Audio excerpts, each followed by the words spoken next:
زبیدی سے وضاحت مانگی تو اس نے کہا، خانہ کعبہ کی عظمت و تقدس کی قسم، میں نے اپنی لڑکی نہیں بیچی اور نہ ہی وہ کنیز ہے، وہ میری بیٹی ہے، اور اس شخص نے اپنی قوت کے بل بوتے پر زبردستی اسے اغوا کر کے اپنے گھر میں ڈال دیا ہے۔ اس پر وفد کے لوگوں نے سختی کے ساتھ عاص بن وائل سے بات کی تو اس بدبخت نے اپنے جرم کا اعتراف کر لیا اور زبیدی کی لڑکی اسے واپس دینا پڑی۔ لڑکی واپس کرنے کے وقت بدبخت عاص نے ارکان وفد سے کہا کہ میں کل صبح لڑکی واپس کروں گا، ایک رات مجھے اس کے ساتھ گزار لینے دو۔ وفد کے تمام غیرت مند ارکان نے اسے سختی کے ساتھ اس بد ارادی پر شرم دلائی اور کہا یہ ہرگز ممکن نہیں، چنانچہ اسے اپنے شیطانی ارادے پر عمل کا موقع نہ ملا۔ زبیدی کی بیٹی اسے واپس دلائی گئی۔ اب اس نے اپنی بیٹی کو ساتھ لیا اور اپنے علاقے کی طرف روانہ ہو گیا۔ ناظرین، اللہ سبحانہ تعالیٰ نے نبی صلی اللہ علیہ وسلم کو 40 سال کی عمر میں نبوت رسالت سے سرفراز فرمایا۔ نبوت سے نوازے جانے کے بعد آپ صلی اللہ علیہ وسلم 13 سال تک مکہ مکرمہ میں رہے۔ یہ زمانہ آپ صلی اللہ علیہ وسلم کی مکی زندگی کہلاتا ہے۔ آپ صلی اللہ علیہ وسلم نے مکی زندگی میں 3 سال تک خفیہ طور پر اپنے قریبی لوگوں کے سامنے اسلام پیش کیا۔ پھر آپ صلی اللہ علیہ وسلم نے 10 سال تک کھلم کھلا اشاعت اسلام کا کام کیا۔ اس کے بعد آپ صلی اللہ علیہ وسلم یثرب ہجرت کر گئے۔ اشاعت اسلام کی وجہ سے کفار مکہ آپ صلی اللہ علیہ وسلم کے جانی دشمن ہو گئے۔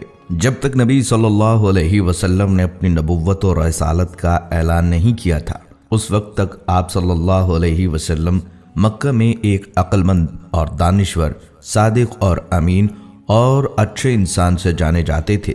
جب آپ صلی اللہ علیہ وسلم نے اپنی نبوت کا اعلان کیا تو لوگوں نے آپ صلی اللہ علیہ وسلم کو جادوگر اور کاہن و ساحر جیسے معیوب لقب سے مشہور کرنے کی کوشش کی تاکہ لوگ آپ صلی اللہ علیہ وسلم کے قریب نہ آئیں اور نہ آپ صلی اللہ علیہ وسلم کی باتیں سنیں۔ طارق بن عبداللہ المحاربی رضی اللہ تعالیٰ عنہ فرماتے ہیں، میں نے اللہ کے رسول صلی اللہ علیہ وسلم کو بازار ذی المجاز میں دیکھا جبکہ میں خرید و فروخت میں مشغول تھا۔ آپ صلی اللہ علیہ وسلم سرخ جبہ زیب تن کیے ہوئے تھے اور بلند آواز سے یہ فرماتے جاتے تھے، اے لوگو لا الہ الا اللہ کہو فلاح پاؤ گے۔ ایک شخص آپ صلی اللہ علیہ وسلم کے پیچھے پیچھے پتھر مارتا جاتا تھا جس سے آپ صلی اللہ علیہ وسلم کی پنڈلی اور ایڑھی خون آلود ہو گئے۔ وہ شخص ساتھ ساتھ یہ بھی کہتا جاتا تھا، اے لوگو اس کی بات نہ سننا، یہ جھوٹا ہے۔ محاربی فرماتے ہیں کہ میں نے لوگوں سے پوچھا یہ شخص یعنی آپ صلی اللہ علیہ وسلم کون ہیں؟ لوگوں نے جواب دیا یہ لڑکا بنی عبد المطلب سے ہے۔ پھر میں نے پوچھا یہ شخص کون ہے جو اس کا پیچھا کر رہا ہے اور پتھر مار رہا ہے؟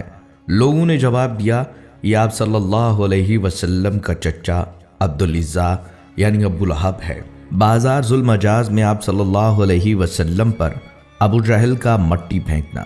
بنو مالک بن کنانہ کے ایک شیخ کہتے ہیں کہ میں اللہ کے رسول صلی اللہ علیہ وسلم کو بازار ذی المجاز میں دیکھا کہ یہ فرماتے تھے، اے لوگو لا الہ الا اللہ کہو فلاح پاؤ گے۔ راوی فرماتے ہیں کہ ابو جہل آپ صلی اللہ علیہ وسلم پر مٹی پھینکتا تھا اور یہ کہتا تھا، اے لوگو خیال رکھنا یہ شخص تم کو تمہارے دین کے حوالے سے دھوکہ نہ دے دے، کیونکہ اس کا ارادہ ہے کہ تم لات و عزا کو چھوڑ دو، جبکہ رسول اللہ صلی اللہ علیہ وسلم اس کی طرف ذرہ برابر بھی التفات نہیں فرماتے تھے۔ ایک دفعہ نبی کریم صلی اللہ علیہ وسلم کعبہ شریف کے پاس نماز ادا کر رہے تھے۔ ابو جہل اور اس کے ساتھی وہاں بیٹھے تھے۔ ان میں سے بعض نے بعض سے کہا، تم میں سے کون ہے جو فلاں قبیلے کی اونٹنی کی اوجڑی لائے اور محمد صلی اللہ علیہ وسلم سجدے میں جائیں تو اسے ان کی پشت پر رکھ دے۔ عقبہ بن ابی معیط جو نہایت بدبخت، شقی القلب اور ملعون تھا، وہ وہاں سے اٹھا اور اوجڑی لے کر آیا۔ پھر وہ آپ صلی اللہ علیہ وسلم کے سجدے کا انتظار کرنے لگا۔ جب آپ صلی اللہ علیہ وسلم نے سجدہ کے لیے اپنے چہرہ مبارک کو زمین بوس کیا تو اس نالائق نے اس اوجڑی کو آپ صلی اللہ علیہ وسلم کی پیٹھ پر کندھوں کے درمیان رکھ دیا۔ آپ صلی اللہ علیہ وسلم اس کے بوجھ کی وجہ سے اٹھ نہیں پا رہے تھے، سجدے کی ہی حالت میں پریشان تھے۔ دوسری طرف ابو جہل اور اس کے بے غیرت ساتھی سب کے سب ہنسنے اور ٹھاٹھے مارنے میں مصروف تھے۔ حضرت عبداللہ بن مسعود رضی اللہ تعالیٰ عنہ یہ سب کچھ دیکھ رہے تھے، مگر اپنی کمزوری اور ظالموں کے خوف سے رسول خدا صلی اللہ علیہ وسلم کا دفاع کرنے سے عاجز تھے۔ پھر آپ صلی اللہ علیہ وسلم کی لخت جگر حضرت فاطمہ رضی اللہ تعالیٰ عنہ آئیں اور اوجڑی کو آپ صلی اللہ علیہ وسلم کی پشت مبارک سے ہٹایا۔ حضرت عروہ بن زبیر رحمۃ اللہ علیہ نے عبداللہ بن عمر بن عاص رضی اللہ تعالیٰ عنہ سے پوچھا، مجھے اس سخت تکلیف سے باخبر کیجئے جس سے مشرکین نے آپ صلی اللہ علیہ وسلم کو دوچار کیا۔ انہوں نے فرمایا، ایک بار نبی صلی اللہ علیہ وسلم حتیم میں نماز ادا کر رہے تھے، اچانک عقبہ بن ابی معیط آیا اور آپ صلی اللہ علیہ وسلم کی گردن میں اپنا کپڑا ڈال دیا۔ پھر اس نے سخت طریقے سے آپ صلی اللہ علیہ وسلم کا گلا گھونٹا۔ پھر ابو بکر رضی اللہ تعالیٰ عنہ آئے اور انہوں نے عقبہ کا موڈھا پکڑا اور اس کو نبی صلی اللہ علیہ وسلم سے ہٹایا اور فرمایا، کیا تم مار ڈالو گے اس شخص کو اس وجہ سے کہ وہ کہتا ہے کہ میرا رب اللہ ہے؟ اپنی زندگی میں رسول اللہ صلی اللہ علیہ وسلم اور ان کے ساتھیوں کو ان کے عقائد کی وجہ سے ستایا گیا، ان کا بائیکاٹ کیا گیا، یہاں تک کہ آپ پر براہ راست حملے بھی کیے گئے۔ ان چیلنجز کے باوجود رسول اللہ صلی اللہ علیہ وسلم امن اور سماجی انصاف کا پیغام پھیلانے کے عزم سے کبھی پیچھے نہیں ہٹے۔ انہوں نے اپنی اہلیہ اور قریبی ساتھیوں کی وفات سمیت کئی غم اٹھائے، یہاں تک کہ اپنے پیروکاروں کے ساتھ مل کر مساوات، انصاف اور بھائی چارے کے اصولوں پر مبنی ایک نیا معاشرہ قائم کرنے میں کامیاب ہو گئے۔ ناظرین، ایک یہودی جس کا نام لبید بن عاصم یہودی تھا، اس نے حضور اقدس صلی اللہ علیہ وسلم پر جادو کر دیا۔ بعض روایات میں آتا ہے لبید بن عاصم یہودی جس نے نبی صلی اللہ علیہ وسلم پر جادو کیا تھا، اس نے اپنی لڑکیوں کو جادو سکھایا تھا اور ان لڑکیوں نے تانت کے دھاگے کو لے کر اس میں گرہیں باندھی تھیں اور اس تانت کے دھاگے کو کنگھے کے اندر لگا دیا تھا۔ اس جادو کی وجہ سے نبی صلی اللہ علیہ وسلم کی طبیعت کچھ ناساز ہو گئی، اور ناساز اس طرح ہوئی کہ بعض اوقات وحی کے علاوہ دیگر امور میں آپ صلی اللہ علیہ وسلم ایک کام کر لیتے مگر خیال ہوتا تھا کہ نہیں کیا۔ ایک دن آپ صلی اللہ علیہ وسلم نے حضرت عائشہ صدیقہ رضی اللہ تعالیٰ عنہما سے فرمایا کہ مجھے جو تکلیف چل رہی ہے اس کے بارے میں اللہ تبارک و تعالیٰ نے مجھے خواب میں اس کا اصل سبب بتا دیا ہے۔ میں نے خواب دیکھا ہے کہ دو فرشتے آئے اور آ کر میرے پاس بیٹھ گئے اور انہوں نے آپس میں گفتگو شروع کی کہ ان صاحب کو کیا ہوا، ان کو کیا تکلیف ہے۔ دوسرے فرشتے نے جواب دیا کہ ان پر کسی نے جادو کر دیا ہے۔ پہلے فرشتے نے پوچھا کس نے جادو کیا ہے؟ دوسرے نے جواب دیا لبید بن عاصم کے نام سے ایک یہودی ہے، اس نے جادو کیا ہے۔ پھر پہلے نے سوال کیا کہ کس چیز میں جادو کیا ہے اور کہاں کیا ہے؟ دوسرے فرشتے نے جواب دیا کنگھے کے ذریعے جادو کیا ہے اور کنگھے کے اندر جو بال آ جاتے ہیں کنگھا کرتے وقت ان بالوں کو بھی استعمال کیا ہے۔ پوچھا کہ کہاں ہے؟ جواب دیا وہ ایک کنواں ہے، وہاں پر اس نے جادو کے کلمات پڑھ پڑھ کر وہاں دفن کیے ہیں۔ یہ ساری تفصیل نبی صلی اللہ علیہ وسلم کو فرشتوں کے ذریعے بتا دی گئی۔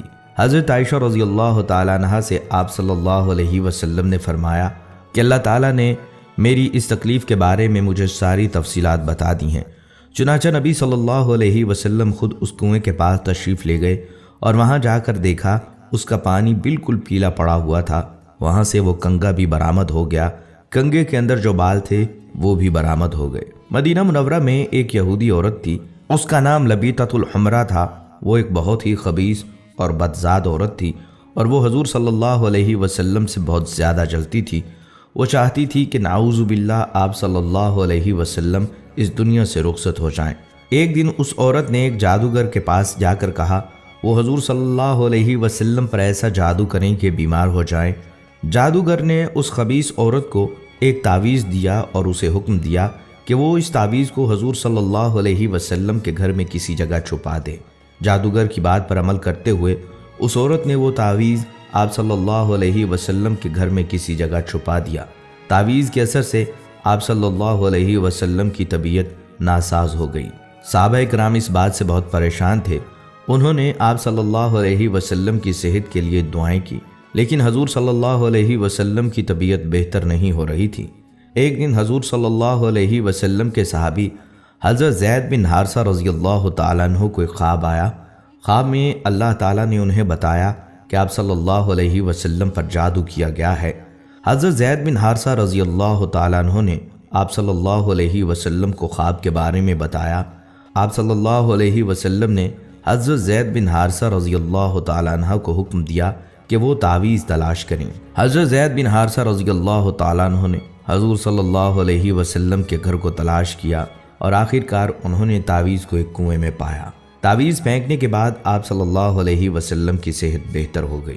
جادوگرنی کو معلوم ہوا کہ آپ صلی اللہ علیہ وسلم کی صحت ٹھیک ہو گئی۔ اس نے آپ صلی اللہ علیہ وسلم سے معافی مانگی۔ آپ صلی اللہ علیہ وسلم نے اس سے معاف کر دیا، لیکن اسے سخت سزا دی گئی۔ اسے مدینہ منورہ سے نکال دیا گیا اور اسے یہودیوں کے علاقے میں بھیج دیا گیا۔ فتح خیبر کے بعد حضور صلی اللہ علیہ وسلم کچھ دنوں تک زرعی زمینوں اور باغوں کے انتظامات اور غنائم کی تقسیم کے کاموں میں مصروف رہے۔ ظاہر ہے ان کاموں کے لیے قیام وہیں ضروری تھا۔ اسی دوران ایک عورت نے جس کا نام زینب بنت الحارث تھا، جو سلام بن مشکم کی بیوی تھی، آپ صلی اللہ علیہ وسلم کو زہر دے کر نقصان پہنچانے کی سازش کی۔ اس نے پروگرام بنایا کہ آپ صلی اللہ علیہ وسلم کو بکری کا بھنا ہوا گوشت پیش کیا جائے اور اس میں زہر ملا دیا جائے۔ پہلے اس نے صحابہ کرام سے معلوم کیا کہ آپ صلی اللہ علیہ وسلم کو بکری کا کون سا حصہ مرغوب ہے۔ لوگوں نے بتلایا کہ آپ صلی اللہ علیہ وسلم بکری کی ران شوق سے نوش فرماتے ہیں۔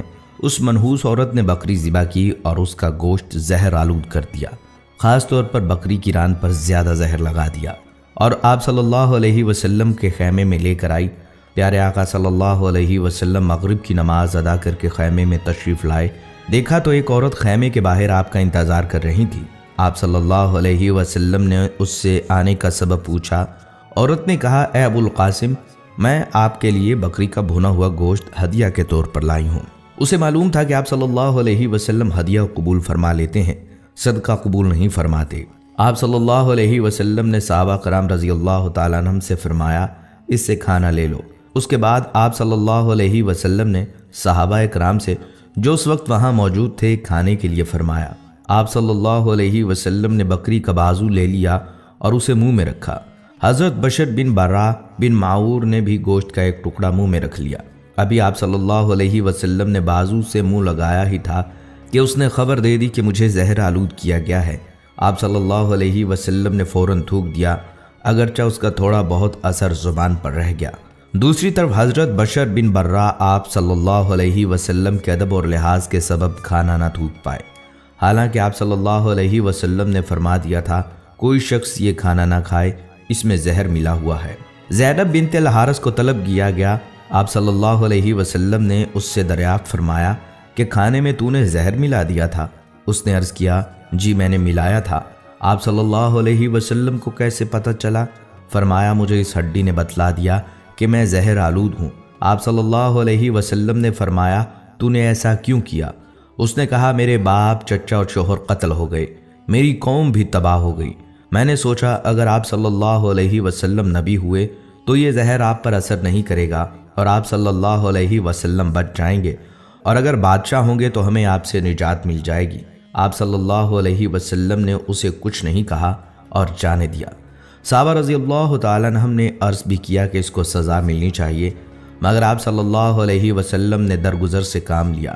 انبیاء کرام کی یہی شان ہوتی ہے، اور ہمارے حضور صلی اللہ علیہ وسلم تو وہ درگزر میں سب سے بڑھ کر تھے۔ جن صحابہ کرام نے گوشت منہ میں رکھ کر تھوک دیا تھا ان پر زہر کا اثر کم تھا۔ آپ صلی اللہ علیہ وسلم نے ان سے فرمایا کہ سر میں پشنے لگوائیں، یعنی فاسد خون نکلوا دیں۔ صحابہ کرام نے ایسا ہی کیا، لہٰذا حضرت بشر بن برا زہر کے اثر سے وفات پا گئے۔ رسول اللہ صلی اللہ علیہ وسلم اس واقعے کے بعد 3 برس تک حیات رہے، لیکن اس زہر کا اثر محسوس فرماتے رہے، یہاں تک کہ مرض وفات میں اس کا اثر کچھ زیادہ ہی محسوس فرمایا۔ ایک روز حضرت عائشہ رضی اللہ تعالیٰ عنہا سے فرمایا، اے عائشہ، میں نے خیبر میں جو کھانا کھا لیا اس کا اثر آج تک محسوس کر رہا ہوں۔ اسی لیے علماء کرام فرماتے ہیں کہ آپ صلی اللہ علیہ وسلم نے شہادت پائی۔